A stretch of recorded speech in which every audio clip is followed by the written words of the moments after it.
Assalamualaikum warahmatullahi wabarakatuh. Perkenalkan, nama saya Dita Puspita dengan NIM 222180040 dari kelas PGSD 4A. Di sini saya akan menjelaskan mengenai peta konsep saya tentang materi esensial IPA, yaitu bab 7 daerahku kebanggaanku, topik B kondisi ekonomi di daerahku. Di sini saya juga akan menjelaskan 4 hal dasar yang mencangkup tentang topik B kondisi ekonomi di daerahku. Yang pertama, penjelasan materi kondisi ekonomi di daerahku dan kesulitan siswa memahami konsep IPAS. Yang kedua, tujuan pembelajaran. Yang ketiga, pertanyaan esensial.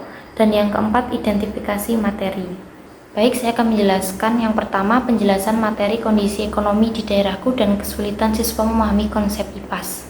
Untuk penjelasan materi kondisi ekonomi di daerahku ini, di sini siswa akan ditanyakan apakah siswa pernah memperhatikan kesibukan pagi hari di sekitar mereka. Pada pagi hari, seluruh warga akan sibuk mempersiapkan diri untuk beraktivitas hari itu. Anak-anak bersiap untuk sekolah, ayah bersiap ke tempat kerja, bahkan mungkin ibu juga bersiap bekerja atau pergi ke pasar untuk membeli kebutuhan keluarga. Di pagi hari, aktivitas ekonomi masyarakat mulai kembali bergerak. Seperti yang kalian ketahui, aktivitas ekonomi adalah kegiatan yang dilakukan oleh manusia untuk memenuhi kebutuhannya. Untuk kesulitan siswa memahami konsep IPAS, pencapaian kompetensi pada suatu satuan pendidikan dilaksanakan melalui kegiatan pembelajaran. Salah satunya mata pelajaran yang harus dikuasai kompetensinya pada tingkat SD adalah mata pelajaran IPA. Pembelajaran IPA atau ilmu pengetahuan alam di SD ini hendaknya membuka kesempatan untuk memupuk rasa ingin tahu para peserta didik secara ilmiah. Hal ini akan membantu mereka mengembangkan kemampuan bertanya dan mencari jawaban atas fenomena alam. Tetapi pada kenyataannya tidak semua peserta didik menguasai kompetensi seperti yang diharapkan. Penguasaan konsep IPA yang kurang ini disebabkan oleh kesulitan peserta didik dalam merespon pembelajaran yang diberikan oleh guru mereka. Beberapa hal penyebab kesulitan belajar IPA peserta didik pada SD, salah satunya yang pertama, faktor internal, yakni aspek minat, motivasi, rasa percaya diri, kebiasaan belajar, dan cita-cita. Dan yang kedua, faktor eksternal, yakni banyak istilah asing, materi yang terlalu padat, siswa terkesan mau tidak mau harus menghafal materi, serta terbatasnya media pembelajaran. Peserta didik terkesan susah memahami materi tanpa tersedianya media. Guru yang cenderung mendominasi pembelajaran, penguasaan guru akan materi lemah dan terlalu monoton. Baik, yang kedua adalah tujuan pembelajaran. Di sini ada 3 tujuan pembelajaran, yaitu yang pertama, peserta didik dapat mengidentifikasi aktivitas ekonomi yang ada di daerah tempat tinggalnya. Kedua, peserta didik dapat menentukan aktivitas ekonomi andalan daerahnya. Ketiga, peserta didik dapat memberikan pendapat bagaimana meningkatkan kondisi perekonomian daerah tempat tinggalnya. Selanjutnya yang ketiga yaitu pertanyaan esensial. Terdapat 3 pertanyaan esensial, yaitu yang pertama, apa saja bentuk aktivitas perekonomian di daerahku? Yang kedua, apakah aktivitas perekonomian andalan di daerahku?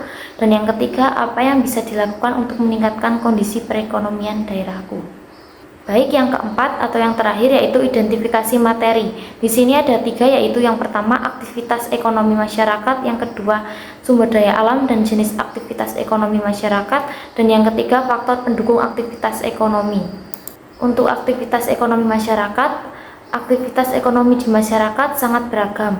Ada pertanian, perkebunan, perikanan, peternakan, perdagangan, jasa, pertambangan, dan perindustrian. Ada yang bekerja di perkantoran, bank, sawah, ladang, tempat-tempat perbelanjaan, pabrik, pelabuhan, dan tempat lainnya. Kemudian yang kedua, sumber daya alam dan jenis aktivitas ekonomi masyarakat.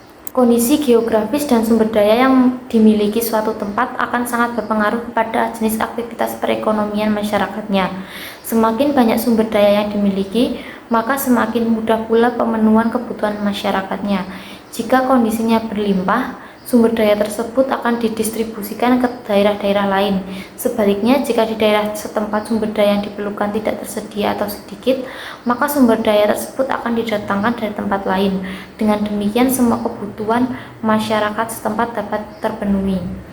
saat suatu barang kebutuhan masyarakat dapat diproduksi di daerah sendiri menggunakan sumber daya alam yang ada, maka barang tersebut dapat dikatakan sebagai barang asli atau barang khas daerah tersebut. Jika produksinya memiliki kualitas unggul, maka akan menjadi produk kebanggaan daerah. Kemudian yang terakhir, yang ketiga, faktor pendukung aktivitas ekonomi. Selain kondisi geografis dan kesediaan sumber daya, faktor lain yang mendukung kondisi perekonomian di suatu daerah dapat kalian pelajari melalui beberapa hal berikut. Yang pertama, satu, bangunan, jembatan, dan jalan atau infrastruktur. Yang kedua, teknologi. Yang ketiga, sumber daya manusia. Sekian penjelasan dari saya. Wassalamualaikum warahmatullahi wabarakatuh.